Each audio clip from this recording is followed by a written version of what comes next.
Di bab pertama ini kita akan membahas tentang gaya dan gerak. Pernahkah kamu berpikir mengapa benda dapat bergerak? Apa yang menyebabkan benda dapat bergerak?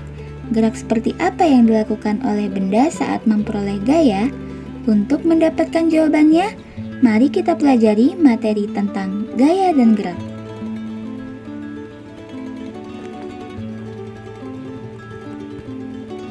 Dalam bab ini, kita akan mempelajari 3 subtopik bahasan. Yang pertama gerak, kemudian yang kedua gaya, dan yang ketiga adalah hukum Newton. Jadi ada 3 materi yang harus kita pelajari dalam bab ini.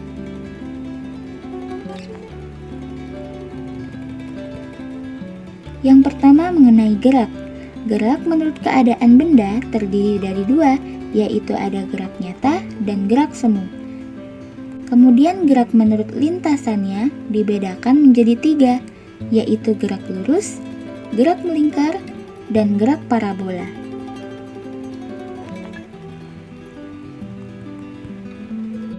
Gerak menurut keadaan benda yang pertama adalah gerak nyata, yang merupakan gerak suatu benda yang diakibatkan oleh perubahan jarak atau posisi benda terhadap titik acuan. Kemudian yang kedua adalah gerak semu, merupakan gerakan suatu benda yang sebenarnya diam, tetapi oleh pengamat teramati bahwa benda tersebut seolah-olah bergerak. Gerak semu biasanya diakibatkan oleh keadaan pengamat yang sedang berada dalam suatu sistem yang bergerak. Berikut ini contoh gerak semu dan gerak biasa.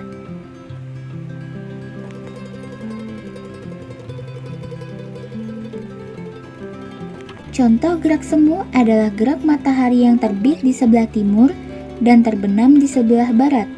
Padahal sebenarnya yang bergerak itu adalah bumi dan pengamat yang berada di atasnya, sedangkan matahari dianggap diam.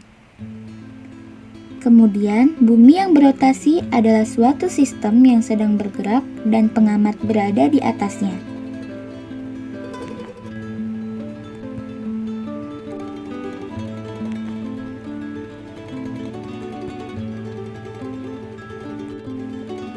Kemudian gerak menurut lintasannya yang pertama adalah gerak melingkar, yang merupakan gerak yang lintasannya berbentuk lingkaran atau bagian dari lingkaran itu.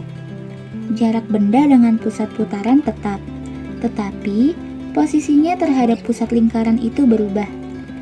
Gerak melingkar terdiri dari gerak melingkar beraturan atau disebut GMB dan gerak melingkar berubah beraturan atau disebut GMBW. Nah, berikut ada 2 contoh. Yang pertama, ujung jarum jam yang melingkari pusat putarannya. Jadi, meskipun ujung jarum jam tersebut posisinya selalu berubah, tetapi jaraknya terhadap pusat putarannya itu selalu tetap. Dan yang kedua, asteroid mengelilingi matahari, yang mana ini juga seperti jarum jam. Posisinya selalu berubah, tetapi jarak dengan pusat putarannya selalu sama.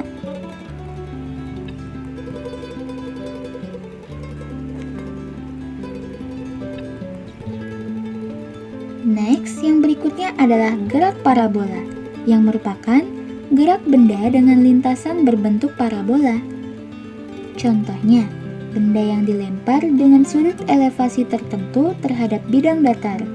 Kemudian, bola yang ditendang melambung ke atas merupakan contoh gerak parabola juga. Nah, berikut ini